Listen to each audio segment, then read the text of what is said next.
যারা মাঝে মাঝে নাটক করে সরকারি কর্মচারীদের মাথা খারাপ করে, তাদের মাথার মধ্যে একটা কিছু ঢুকিয়ে দেওয়ার চেষ্টা করে যাতে ভোটটা তারা পায়।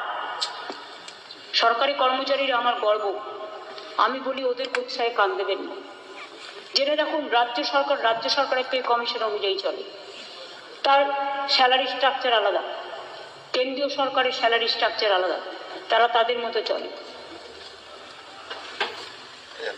আমরা সিপিএম আমলে কত পর্যন্ত ডিএ হয়েছিল?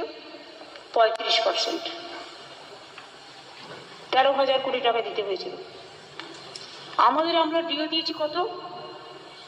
2019 সালে আমরা 6th পে কমিশন চালু করি। তার আগে পর্যন্ত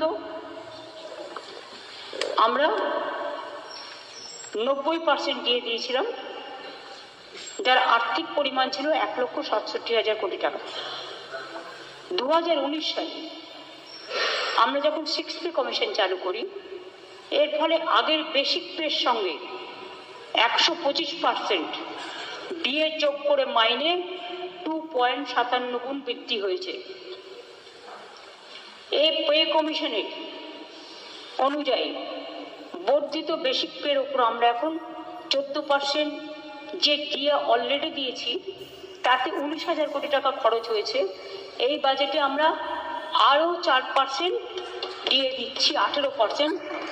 অর্থাৎ 2011 সাল থেকে আজ অব্দি আমাদের সরকার ডিএ বাবদ প্রায় 25-26-এ বেড়ে দাঁড়াবে 2 লক্ষ কোটি টাকা। 75,000 কোটি দেনা শোধ করে, গ্রামীণ আবাসের টাকা না পেয়ে